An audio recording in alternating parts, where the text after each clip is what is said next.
Well, we begin the program with China lashing back in response to a series of bans by the West on the Chinese social media platform TikTok.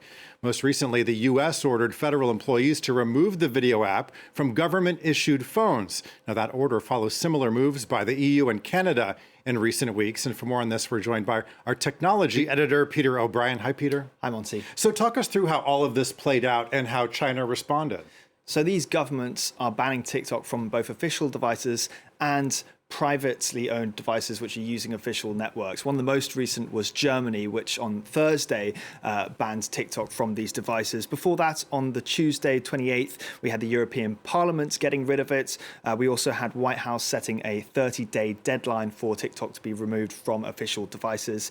Before that, on the Monday, Canada making a very similar move, and the European Commission, the Council in the US, Congress, the White House, and more than half of US states have taken similar measures. TikTok says, of course, that this is all political theatre. Meanwhile, China has responded to these measures not too kindly. Take a listen.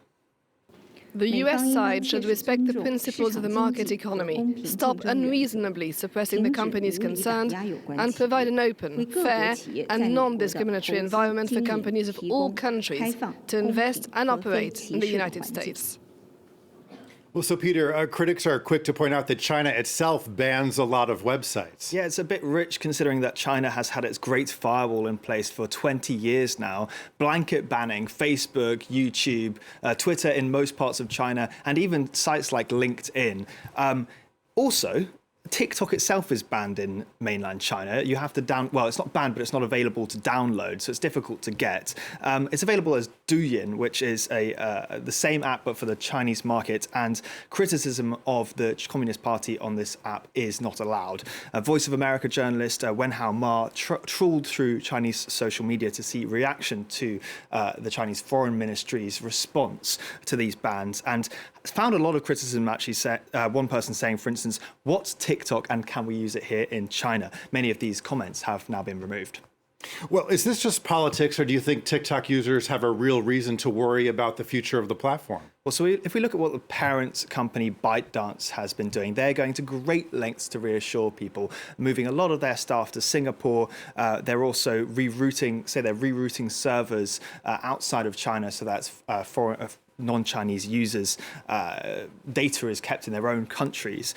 Studies show that TikTok does only collect about as much data as other very popular apps, things like Snapchat and Facebook. Academics at the University of Toronto, for instance, concluded that TikTok's code does not pose a national security threat, while the Georgia Institute of Technology found that TikTok is commercially motivated and not a tool of the Chinese government. But there have been some major controversies. As we can see here, this Forbes investigation in December confirmed that ByteDance employees were using TikTok to spy on journalists. So if you're in the public eye, perhaps it's good to think twice about using a TikTok. And while TikTok isn't censored like its Chinese counterpart Douyin, before 2020, it did have a policy of removing content unfavorable to Beijing. And while some say that TikTok is perhaps only as data hungry as other popular apps, well, if relations with China decline, some have speculated that it could be weaponized in the future. Well, so for now, this ban in the U.S., for example, just affects federal employees.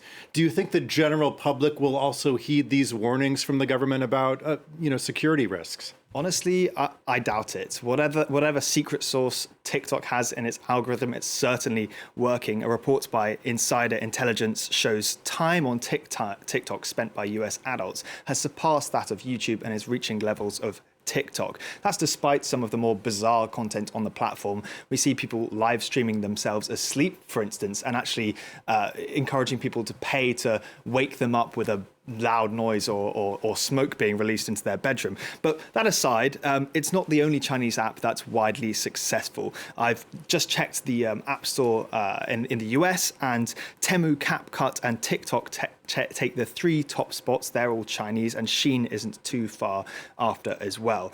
And they're not only getting better than Silicon Valley in China at making highly addictive apps, but they're also spending a lot of money on advertising. So Adweek, for instance, estimates that Temu, a shopping site, you can see their top of the App Store, spent $14 million on a Super Bowl advert. And now some Western politicians are already calling for crackdowns on also these apps and not just TikTok, Monty.